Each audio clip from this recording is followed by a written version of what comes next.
Bismillah ar-Rahman ar-Rahim, salam alaikum wa rahmatullah.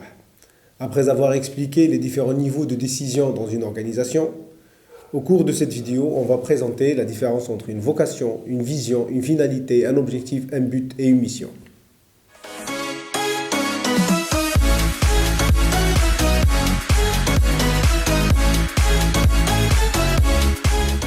Lors de la vidéo précédente, nous avons présenté les différents niveaux de décision selon l'école systémique et particulièrement selon Lemoine. Nous avons vu que Lemoine présente 3 niveaux de décision. Le niveau stratégique, tactique et le niveau opérationnel. Nous avons vu aussi que quelques auteurs présentent un 4e niveau, c'est le niveau politique. Au niveau politique, on définit une orientation d'entreprise, une orientation à très long terme. À ce niveau, on parle de la vocation de l'entreprise. C'est-à-dire, on cherche à comprendre pourquoi l'entreprise est sur le marché. La raison d'être de l'entreprise. À ce niveau, pour comprendre la vocation de l'entreprise, il faut remonter à sa source. Il faut voir l'entrepreneur, le créateur de l'entreprise. Pourquoi il l'a créé?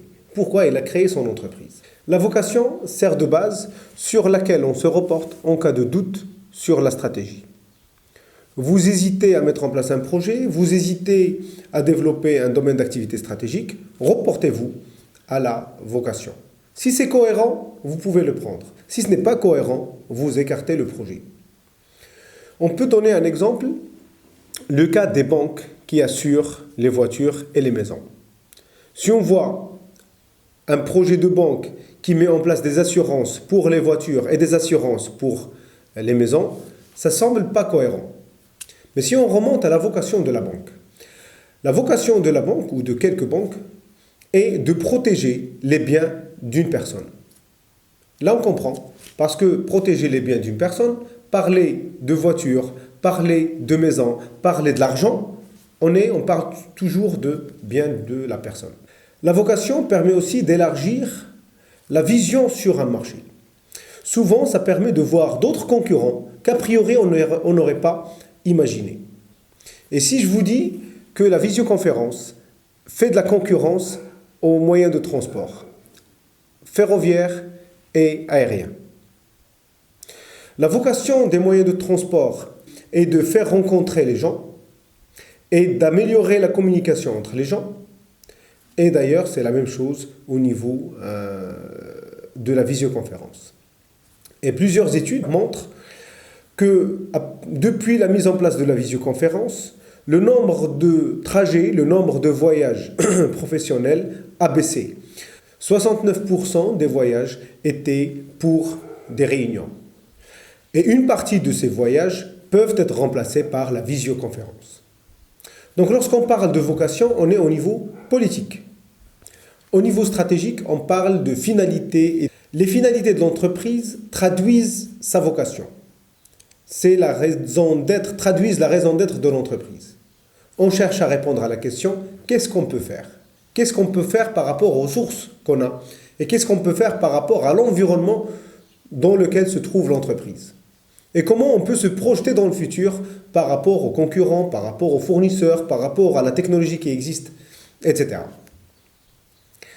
C'est la définition des domaines d'activité stratégique de l'entreprise, des domaines d'activité stratégique qu'on va améliorer, c'est la définition de l'importance des domaines d'activité stratégique l'un par rapport à l'autre, c'est en quelque sorte l'allocation des ressources par rapport aux différents domaines d'activité stratégique, c'est-à-dire la définition des domaines d'activité stratégique, c'est l'allocation des ressources, la définition de portefeuille par domaine d'activité stratégique. Attention, pas mal de personnes parlent du gain comme finalité de l'entreprise. Il ne faut pas confondre finalité et nécessité. Ensuite, lorsque la stratégie de l'entreprise est claire, lorsque sa finalité est claire, chaque responsable de département met en place un projet pour son département, un projet pour son équipe. Et il définit bien sûr les buts à atteindre et la mission de son équipe. Une mission à moyen terme. Au niveau opérationnel, on définit les objectifs de chaque responsable, on définit les objectifs de chaque atelier. À ce niveau, on met en place le projet, c'est le niveau de l'exécution, du déploiement du projet. On parle souvent d'objectifs annuels pour les responsables et bien sûr, on peut parler aussi d'objectifs mensuels pour un atelier ou objectifs hebdomadaires pour une équipe ou pour un opérateur. Pour résumer, au niveau stratégique, on parle de la finalité de l'entreprise. C'est le projet que se donne l'entreprise à long terme. À ce niveau, on imagine le développement des différents secteurs d'activité de l'entreprise. Est-ce qu'on va développer un nouveau domaine d'activité stratégique